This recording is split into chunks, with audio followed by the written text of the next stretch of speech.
C'est-à-dire que le guichet qui fonctionnait plus ou moins bien, si j'ai bien compris, s'il n'est pas fermé, il va être considérablement réduit au profit d'appareils automatiques. Alors, cette affaire de la SNCF, de la région et de leur attitude à l'égard de notre territoire commence maintenant à peser trop lourd et être insupportable. Ça fait des mois qu'on signale, alors je ne sais pas où en est la question de l'accès des handicapés à la gare. Je ne suis pas sûr qu'il y ait eu beaucoup de réactions. Les handicapés n'ont pas accès au train à la gare de la Verrière. Aujourd'hui, quand on veut, demain, la semaine prochaine, quand on voudra aller, quand on a un certain âge, moi ça ne me dérange pas d'aller à une machine automatique, quand on voudra un renseignement, on ne pourra plus aller à la gare de la Verrière, il faudra aller ailleurs, à Versailles, pourquoi pas à Paris-Montparnasse. Ceci intervient alors que M. Pépi, ancien directeur de cabinet de Mme Aubry, je le souligne quand même, vient d'être renouvelé pour 5 ans à la tête de la SNCF. Ceci intervient après qu'on découvre que le dossier d'aménagement des abords de la gare de la Verrière est relégué au calendrier. Ceci intervient après qu'on a découvert qu'au Conseil régional, le prolongement de la ligne C du RER était relégué après 2030. Ceci intervient après des positions du Conseil régional qui, je crois, ont été rectifiées aujourd'hui, qui sont complètement défavorables à notre territoire. Je peux comprendre qu'il y ait des priorités pour le Grand Paris Express. Je peux comprendre que ce projet fonctionne des priorités financières.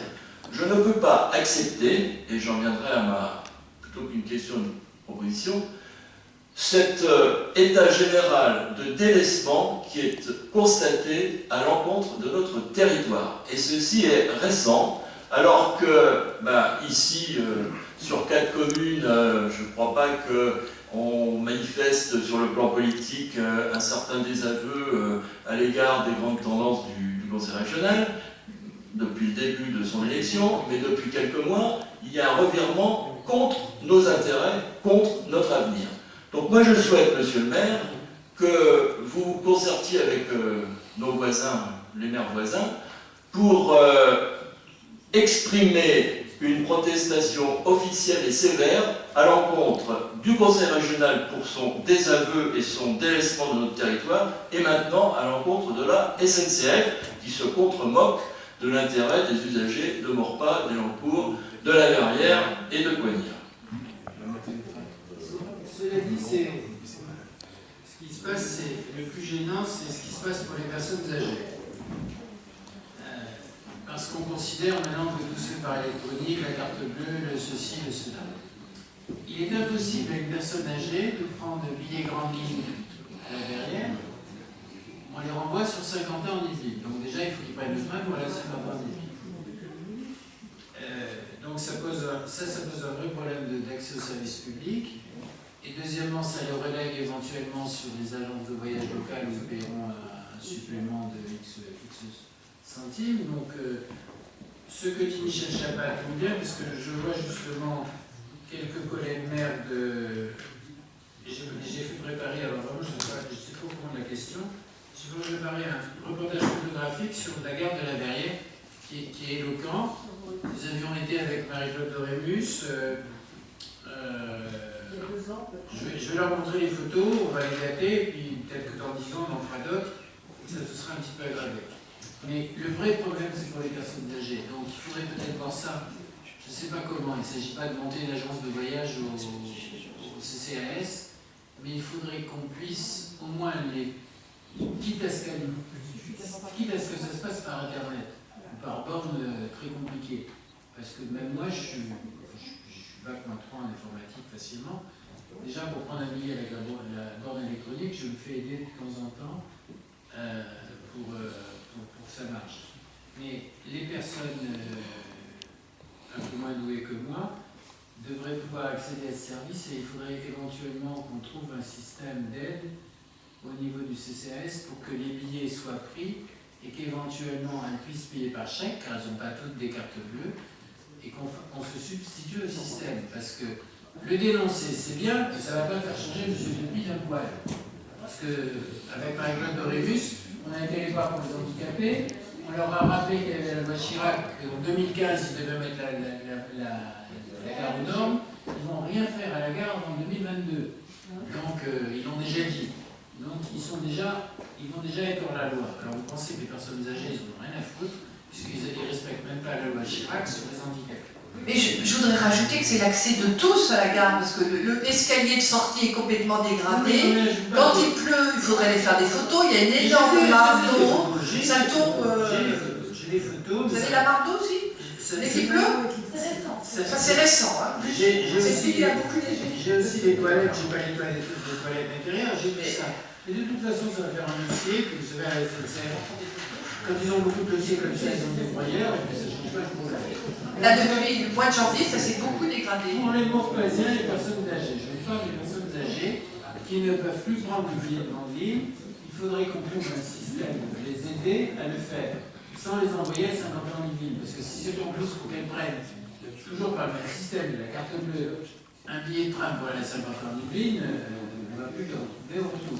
Mais monsieur le maire, si vous voulez une aide du personnel supplémentaire au CCS qui prendra sur Internet les billets de train. Je crois que vous n'avez pas compris le débat d'orientation budgétaire. Personnel, c'est bon. Comment? Mais non, le bulot, c'est autre chose, c'est pas un service social. S'il vous plaît, j'aurais une petite... Je ne suis pas tout à fait pas du tout d'accord avec M. Chapa, parce que l'affrontement, c'est une manière de faire, c'est la vôtre depuis souvent, et je pense que plutôt que d'y aller encore avec une lettre assez salée, on pourrait peut-être essayer plutôt de négocier... Et du chocolat. On l'a fait déjà, hein. Avec du chocolat. On l'a fait avec Marie-Claude, elle a été très gentiment. Je te donne une tablette de chocolat. Ça, l'accueil était sympa. On est bien d'accord, mais enfin bon, à chaque fois, aller dans l'affrontement, c'est pas forcément constructif, l'affrontement. Non, je parlais de la demande de Michel Chapa. Donc je pense que plutôt que de montrer les bras, on pourrait peut-être montrer l'intelligence. Et... Noël, c'est pas seulement un quart de Noël, c'est dans quelques mois. Oui, Michel, on est bien d'accord. Enfin, c'est sympa pour les bras. Non, mais tout à l'heure, j'entendais avec la casquille, on va garder notre argent, on va réclamer. C'est vrai qu'à chaque fois, à force d'aller dans l'affrontement, au bout d'un moment, on nous a peut-être pas su. Mais c'est quoi ce que vous dites? On a proposé un terrain d'entente. Attends, on a proposé un terrain d'entente à la Cassis, on ne ramène pas ça. Il y a eu un refus de M. Cadalbert. Voilà. Alors, quand on essaye d'être gentil, voilà le résultat. Donc, non, je parlais qu'à chaque fois on est dans l'affrontement. C'est la SNCF. Oui, non, je parlais de l'affrontement en général. Et Pépère, il va très bien. Non, on s'en fout qu'elle a ce qui serait pas mal, ce serait plutôt d'aller dans la négociation et dans la discussion plutôt que d'aller dans l'affrontement. Plus pour la démarche commerciale aussi. Ce qu'on va faire remarquer à la SNCF, c'est qu'ils ont supprimé un poste pour les grandes lignes. Évidemment. Allez le demander. Le service public. Les représentants syndicaux à la SNCF, allez leur demander. On n'a pas vu pas là, ce soir, on va faire du siècle. Donc, quand vous êtes une personne âgée, essayez de prendre une personne âgée, faites-lui prendre un train grande ligne à la Verrière. Mais ils n'ont pas fait ça qu'à la Verrière. Ils l'ont fait sur toute la ligne. Attendez. On va pas. Je trouve anormal, moi je trouve anormal qu'on fasse de la publicité pour les RER bicolores et compagnie, enfin pas les RER, les GG bicolores, et qu'on supprime le service public. Moi j'en suis sur la suppression du service public. Ça m'indigne, parce que là maintenant c'est le fond du fond. Voilà, si c'est pour envoyer les gens qui payent 50 € de plus parce qu'ils ont pris un billet de train à l'avance. Ce que dit Stéphane, et à quoi je souscris, c'est de dire, c'est d'avoir une démarche offensive à l'égard du Conseil de région, c'est stigmatiser les décisions. Même l'argent n'y a rien à voir dans la proposition, c'était quoi, Michel? Tu peux la redéfinir, de désavouer. Non, je n'ai pas dit désavouer. J'ai entendu parler de désaveu.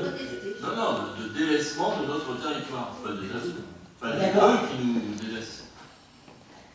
De délaissement comme ça de notre territoire, ça c'est entendable. Il n'y avait pas d'autre chose, il n'y avait pas d'autre connotation plus agressive, plus disqualifiante. Je n'avais pas compris ça, moi. Parce que moi je préfère que nous avancions devant ces décisions pour ne pas les stigmatiser et hypothéquer l'avenir en disant ok, vous avez pris ça, mais vous n'avez pas mesuré ça, et faire une force de proposition, être plus dans la négociation. De quoi tu parles, Michel? Quelle forme de proposition? Tu parles de la carte de la Verrière? Oui, de proposer de corriger. C'est dans la forme que ça prend. C'est national, c'est pas la Verrière, c'est national jusqu'à la SNCF. Mais entendez, Ils ont essayé de faire des suppressions de postes, après c'est abouti. Mais là, on est sécurité. Il y avait deux choses qui étaient évoquées par Michel. Il y avait l'automatisation.